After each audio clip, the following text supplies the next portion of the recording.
Hello everyone, I'm Mohak Bhardwaj, and today I'll be presenting our paper Storm, an integrated framework for fast joint space MPC for reactive manipulation. This work was done when I was an intern at NVIDIA SRL in 2020 and then continued at the University of Washington. As robots operate in complex and dynamic real-world scenarios, they need to demonstrate fast reactive behavior and to adapt to changes in the environment as well as recover from unavoidable errors. However, reactive control of robots poses many novel challenges. For example, this is an instance of the Franca arm in our lab at UW performing a ball balancing task where the aim is to center the ball on the tray. This is a complex control problem where the robot must ensure smooth and safe motions under perception errors and modeling errors, such as the frictional and inertial properties of the ball in the tray, while also coordinating large degrees of freedom and optimizing costs in both the joint and the task space. And there are a range of motion generation techniques that could be employed for such a reactive control problem, and each of them make different trade-offs. To understand this, let us consider a simple point robot shown in red, trying to find a collision-free path to a goal in green, and a barrier-like obstacle is sensed in the middle. A class of approaches based on single-step optimization would try to solve this by following the gradient of a cost function that combines multiple objectives, like minimizing the distance to the goal while staying away from obstacles. Now, while these approaches are highly reactive and can be used over 500 hertz, they can sometimes get stuck in local minima due to conflicting gradients from different objectives and often require task-specific heuristics to succeed. On the other end of the spectrum are approaches based on full horizon planning that would solve the same problem by constructing a graph of robot configurations and then searching it for a near optimal path. While this exhaustive search can make these algorithms computationally expensive, they do provide some completeness guarantees at the expense of reactivity. And oftentimes in real-world applications, these approaches are combined with the higher level planner used to provide waypoints to the lower level controller. And this works really well for goal-directed navigation tasks. However, consider a scenario like this. This is an example of our framework applied to a task where the robot needs to react very fast to dynamically moving obstacles while also looking ahead to avoid getting stuck in local minima. All the while coordinating 7 degrees of freedom with constraints such as joint limits and self-collision avoidance. Now, this is a very hard problem for a traditional planning and control pipeline. However, there do exist a broad class of algorithms under the umbrella of model predictive control that offer a good trade-off of computational complexity, reactivity, and horizon within a single optimization framework. So briefly, MPC interleaves planning and execution by using a simulator to optimize a local policy over a finite horizon at every time step, and then executing an action from the policy. And this strategy allows MPC to potentially escape local minima if your horizon is long enough, while also being able to react to changes in the environment. And within MPC, there is a subclass of sampling-based methods that leverage Monte Carlo sampling to optimize this local policy. And in recent times, these methods have shown great performance in real-world dynamic tasks, such as off-road driving, dexterous manipulation, and model-based RL, due to the fact that they can use non-differentiable cost and dynamics and are easy to integrate with learned functions. And great progress has been made in improving individual components of the MPC stack, such as learning better dynamics models, combining it with reinforcement learning, as well as using expressive policy classes. So a natural question arises, could we simply apply state-of-the-art sampling-based MPC out of the box for reactive manipulation?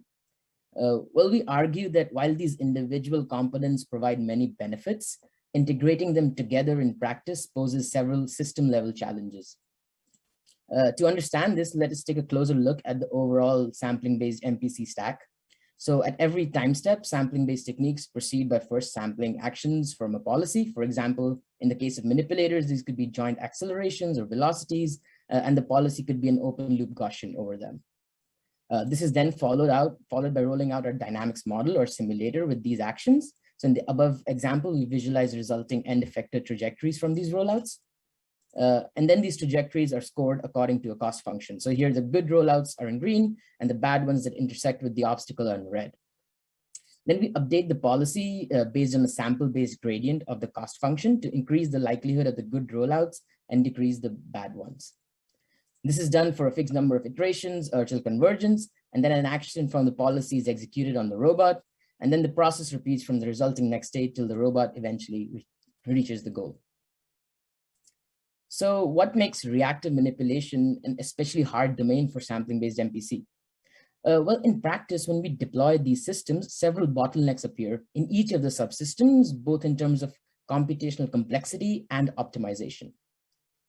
For example, random trajectory sampling can cause the motions to be jerky and not directly executable on manipulators. And naive pseudorandom sampling often leads to poor coverage of the action space. And since manipulators have large degrees of freedom, long horizon rollouts can be expensive. So here a trade-off between speed and accuracy becomes absolutely critical. In certain cost terms, such as self and environment collision checking, can be a computational bottleneck, especially for complex tasks requiring large horizons and large number of trajectory samples, which can amount to thousands of queries. And also the algorithm here needs to optimize for multiple and often conflicting objectives. And maintaining computational efficiency often forces us to use very simple policy updates. Finally, in order to react to dynamically changing environments, we need to run this entire pipeline at very high speeds, often 100 hertz or more, which makes computational speed absolutely critical. So in this work, we take a step back and explore the question of what are efficient trade-offs and design choices that allow us to leverage existing tools and scale sampling-based MPC methods to real-world reactive manipulation. And we present a first step towards answering this question in the form of stochastic tensor optimization for robot motion, or STORM, which is a GPU-accelerated MPC framework with core algorithms for reactive real-world robots. We integrate key systems-level contributions to different subcomponents that enable us to obtain desired behaviors. These include using smooth quasi-random sampling to guarantee smooth action trajectories, a completely tensorized forward model, and FK, novel cost functions that encourage desired behaviors and constraints while being computationally efficient, and this includes a fast GPU-based collision checker. Finally, we use MPPI augmented with covariance adaptation as our control backend. The entire system is designed to be modular so that individual subsystems can be improved independently, and we run the entire stack on GPU to achieve an over 100 hertz control rate. I will now highlight a subset of our contributions, and detailed explanations of all subcomponents can be found in the paper, and I'm happy to discuss that during the poster session later on. Okay, so first we incorporate two different ways of doing collision checking, which do not rely on gradients. So the first is using shape primitives for the world model that assumes that the obstacles are of known shapes, such as cuboids or spheres. And the second is directly from a partial environment point cloud using scene collision net, which is a learned discrete classifier that outputs the probability of collision between the environment and the robot point clouds. Now, this is in contrast to SDFs, traditionally used by gradient-based approaches, which are hard to update fast in dynamically changing environments.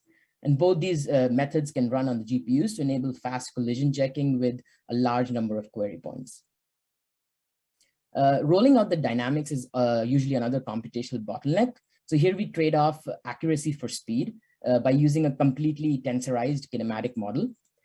Here, sample joint accelerations are integrated via semi-implicit Euler to compute joint velocities and positions across the horizon and trajectory samples in a completely tensorized manner. Note that this model is batched not just across the trajectory samples, but also the horizon as well. We also use a variable time steps to, again, trade off integration accuracy versus exploration horizon. The resulting joint states are then used to compute FK for different points on the robot body and end effector in a batched manner. And this allows for very fast query rates of 150 to 225 hertz, even for large number of configurations. However, we see that the GPU only provides about 5x speed up. But this difference is way more pronounced when we start incorporating collision checking as things slow down on the CPU. So here GPU acceleration actually gives us a 50 to 100 times speed up, depending on the number of queries, which is critical for complex tasks where a large number of rollouts are generally needed. And empirically, this entire model provides sufficient accuracy for reactive manipulation tasks, as we will see later. Another often overlooked aspect in practical sampling-based MPC implementations is the method used for sampling controls from the Gaussian policy. So pseudo-random sequences typically used in Monte Carlo integration exhibit this undesirable clustering of sample points, which results in empty regions. On the other hand, low discrepancy quasi-random sequences attempt to alleviate this problem by defining deterministic samplers that correlate different points to avoid groupings. In our implementation, we utilize a particular strategy called Halton sequences that have been reported to improve rate of convergence in higher dimensional problems. So we first tested STORM on a suite of tasks commonly expected of manipulators, and I will briefly go over some of the results here. The first one is an OSC kind of reaching task where the end effector must reach Cartesian poses with large orientation changes. Next, we populate the workspace with obstacles and have a robot track the end effector goals input from perception. Here, the robot tracks a red ball held by the human while avoiding collisions with obstacles. We also test on a much harder task where the robot must maintain an end effector orientation while reaching different goal positions. During these motions, the robot also avoids self-collisions and respects joint limit constraints, which makes it a very hard optimization problem. And these tasks demonstrate that STORM can indeed enable robots to demonstrate a diverse repertoire of reactive behaviors within a single optimization framework. We also test whether high-frequency control can overcome errors due to inaccurate dynamics and perception by using another reactive task, where a Franca robot arm must center a ball on a tray grasped by the gripper. Here, the ball is detected using a noisy vision-based perception system, and a simple model of a point sliding under acceleration due to gravity is used to model the motion of the ball. In this experiment, we did not perform any system identification or model friction explicitly. And there are also subtle errors due to the fact that the tray is not rigidly attached to the end effector, which are not modeled. However, we see here that our high-frequency joint space controller is able to correct for these errors and center the ball with centimeter-level accuracy over many trials on the real robot. In summary, we have a few key takeaways from this work. Reactive control of real-world manipulators requires reasoning over long horizons and optimizing in multiple spaces, which makes it a hard control problem. Sampling-based MPC is an effective tool for solving this problem, but scaling to reactive manipulation requires overcoming several system-level bottlenecks. And our proposed framework, STORM, provides a single flexible framework that enables diverse reactive behaviors by leveraging key insights for each subcomponent as well as GPU acceleration. We have open sourced the code for STORM on GitHub, and it's already being used by other researchers, which is exciting. For example, it's being used for human-robot interaction tasks, that's shown in the bottom right, for like avoiding collisions with humans and human-to-robot handovers. Please come over to our postal later if you wish to discuss more details, and also check out our paper. Thank you, and I'll be happy to take any questions now. Thank you.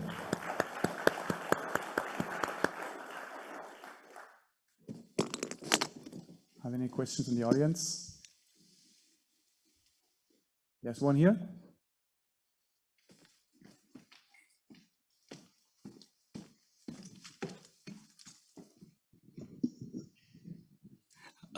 So you mentioned the drawback of classical planning and optimization-based approach.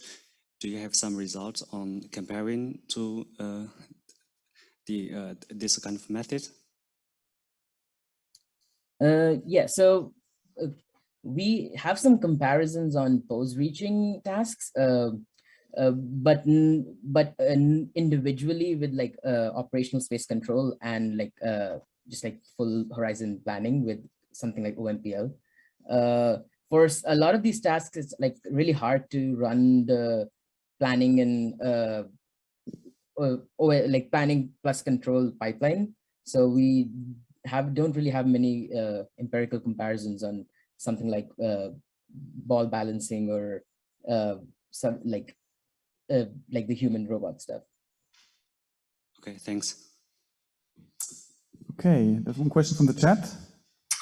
Yeah, so there's so the time complexity for Halton sequence points lies in O log n, right? So is there potential for that to become a bottleneck if the robot is running for a longer period? Yeah, so in our implementations, we usually just sample the Halton sequence noise initially at the first time step. And then since we're doing covariance adaptation, we use that to sort of transform those sequences. So we don't have to do the sampling of the Halton sequences at every time step. Thank you. Okay. I would have another question if there's no question in the audience, just real quick. So on the ball on a plane task, right, that is still there in the background, you can see like some type of foil on the plane, right? Is that to reduce friction? So it's basically friction causing troubles for the method. Yeah, it's actually well, sometimes like less friction can cause trouble, so that's like to like increase a little bit of friction. Okay. Thanks. Thanks, excellent. One more question from here. For your sample-based optimization, you use, instead of just the uncorrelated Gaussian noise, you have also some kind of correlated noise. Did you compare to colored noise that we have published last year here on the conference? So in our experiments, we compared two different ways of inducing some sort of correlated noise. So one is once after you sample your actions, you can use some sort of like a comb filter on top of it, which is used in like a lot of implementations. And versus we also have like another method where we actually fit B-splines to sampled actions and use that for integration. We didn't like compare to the colored noise from the paper that you mentioned last year, but of these two implementations, we found that actually using the B-splines results in like much smoother acceleration trajectories, which allows the robot to ramp up its velocity like much more smoothly versus using like something naive like a comb filter.